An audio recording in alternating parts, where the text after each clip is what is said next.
Ah! Shit.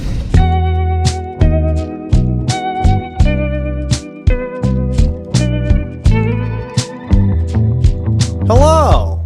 I'm Danny, and I'm a silly little boy because I forgot to record the audio on this footage, so this is actually a voiceover. Now this big black vehicle behind me is the 2022 Tesla Model X. It's the one with the weird doors, and I rented it from Turo.com for about $1,100 for 4 days. It is a very fun car, and very fast. We just want to accelerate a little bit here. Flooring it, oh my God! But with this ferocious 0 to 60 in 3.6 second battery-powered monster fill the void in my heart? Would this material object negate my need for a companionship in life?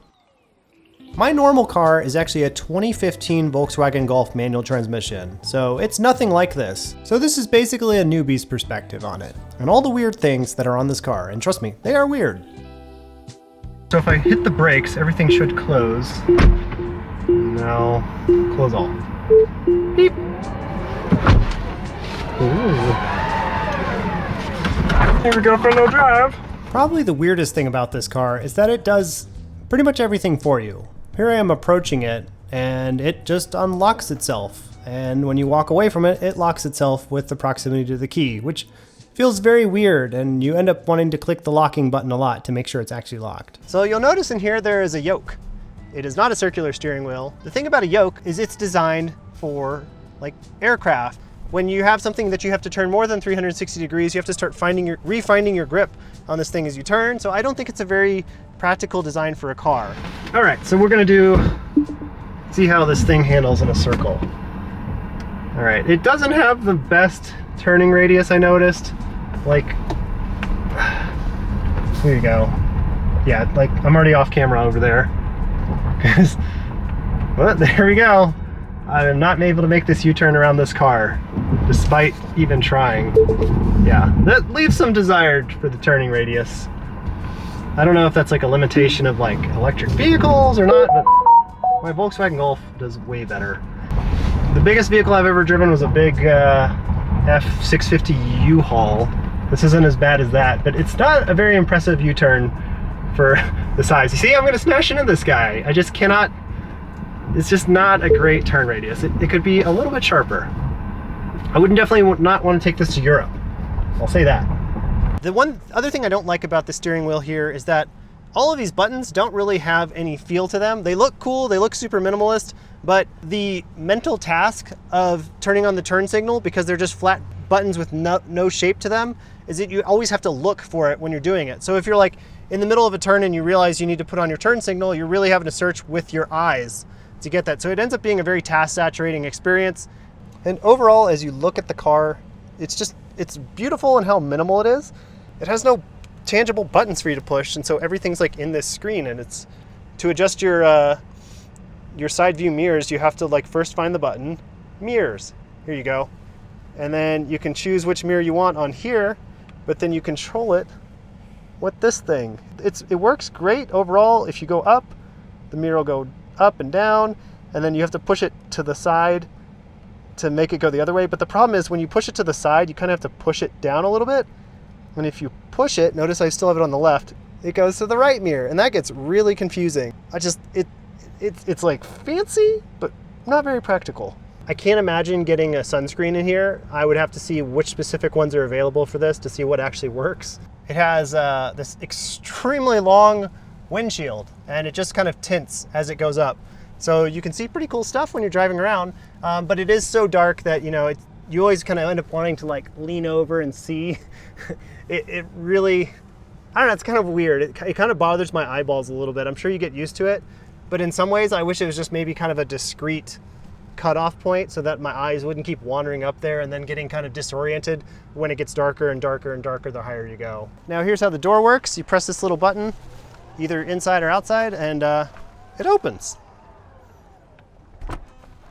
Now, if you're like me, the thing you're probably terrified of is the fact that maybe this would open up into another car.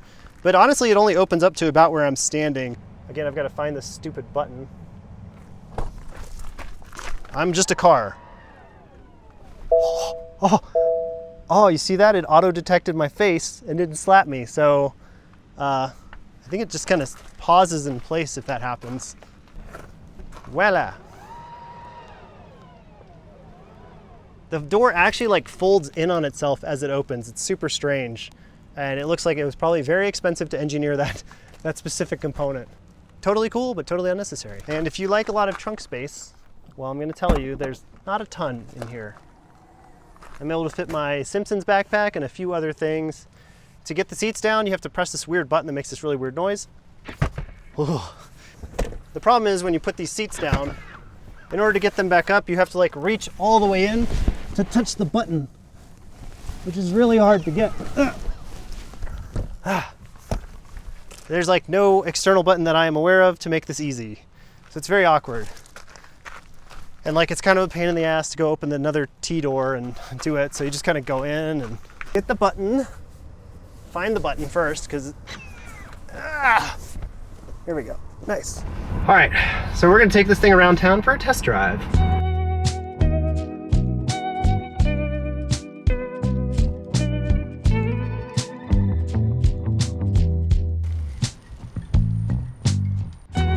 We'll take this up the mountain road a little bit, see how she do. See, look at that. You just lose track of like where the wheel is sometimes, and there's nothing here. All right, it's clear. See, here I am having to use this the blinker on the right while it's here. It's just, it takes a lot of brain power. All right. It's definitely a luxury ride. It feels like you're driving a Mercedes or something. If I step on the gas here, it's gonna go really fast. Let's see. Let's step on the gas real quick, see how fast she goes. Whoa! Stepping on the gas will make you smile. And then you'll immediately forget about it, and you'll need more of it. What I really like about it is like it also makes this like really high-pitched electrical buzzing noise when you do it, and like you know the battery's like working at full capacity, but it's kind of terrifying how fast it is. Honestly, this is definitely a throw you in the back of the seat kind of car. One thing I was really excited to check out in this car was actually the autopilot system. I'd never used one in a Tesla, and I've got to tell you, actually letting it change lanes for you and do everything is absolutely terrifying, especially in Denver traffic. But it works. It actually works, it's insane. It slows down so much to do these turns. Holy shit, there it goes! Oh my god, it's doing it! I'm not doing this! Look, my hand is off the wheel. I'm about to shit myself, but it's doing it.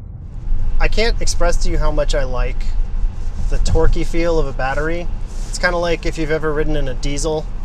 There's just so much torque and it just kind of like grabs you into the seat, pulls you in, and this car does the same thing. Like every time I accelerate, it's a very torquey response. This car pretty much sees all traffic.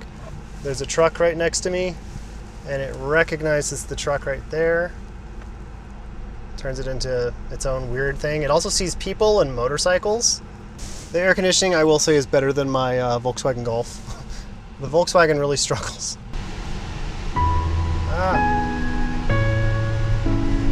Just trying to change the AC while I'm driving, which is very task saturating.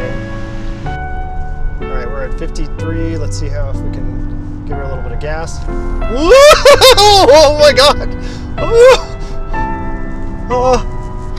Really, the more and more I drove this car, the more I tended to like it, even with its weird quirks. Turn.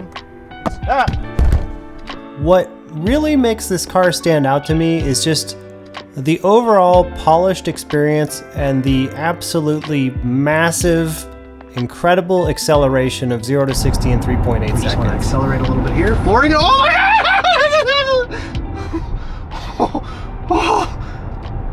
Oh, it's so fast! It's so fast!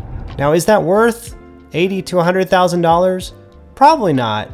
But there is something Tesla brings to the table that I feel like I haven't experienced in any other car, and that's kind of this just very highly focused, refined experience.